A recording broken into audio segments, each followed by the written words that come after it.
Good day, cyber friend. It's Mitty Man. Coming at you from Marcus Music, yet another word for today. We thank God for life, health, and strength for the way as it is, and we thank God for each and every one of you. We come here today to give sort of like a Mitty Man forecast, I should say, or outlook, whatever you want to call it. But it's on the blood moons. In other words, now the blood moons, the update, I call it. And we've been noticing a lot of rare things, not so much as it being too much unusual, but a lot of strange events have been happening just as well as other things, but nothing really significant just yet out concerning the nation of Israel. And that's what we want to keep eyes on. We want to keep eyes. Now, there's other little things that are happening now. Don't ever think that there's nothing happening. There are other things, but I'm talking about significant things that are going on right now with the nation of Israel and Jerusalem in particular. This is what we want to try to watch, and this is what Mitty Man is watching. Now, I don't know what the rest of the individuals are watching, but that is what I'm watching because of the fact of the pattern that has been set from the past. In other words, each time these here four blood moons occur in this here form and fashion, there was something very significant that happened with the nation of Israel and Jerusalem. The people of Israel, matter of fact, in the last 500 years. And when that first one that was recorded, we know we had the expulsion of the people of Israel out of the nation of Spain. They called it the Spanish Inquisition. When King Ferdinand and Isabella, they gave them 14 days to vacate. In other words, to the extent, or they either could convert to Catholicism or they could vacate. Number one, that was the very first one. And then on the second one, it was happened. That was when the Jews became a nation. They became a recognized state.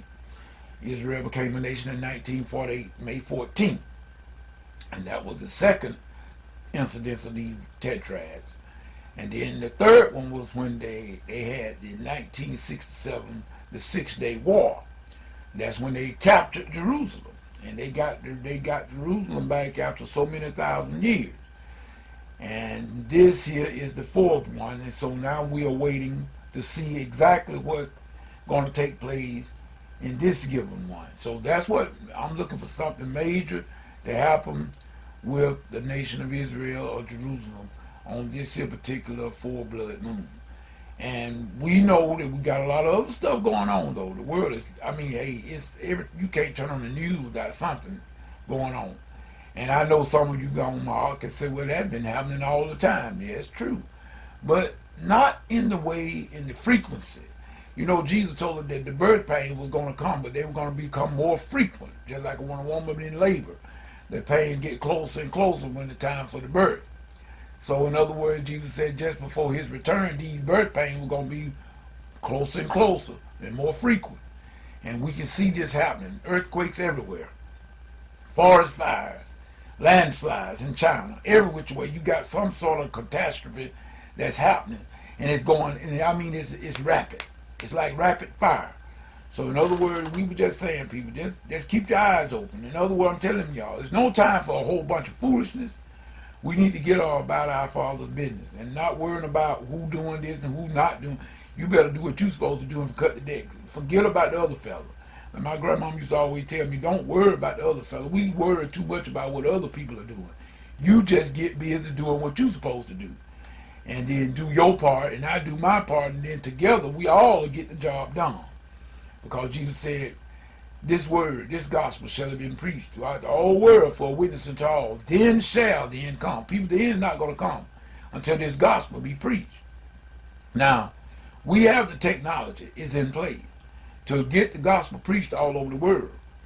But nevertheless, we don't know exactly when this day will happen when everybody hear this gospel. Therefore, we don't know where the end going to be. Jesus said not even the angels in heaven know when that day is. Not even the Son, but my Father only.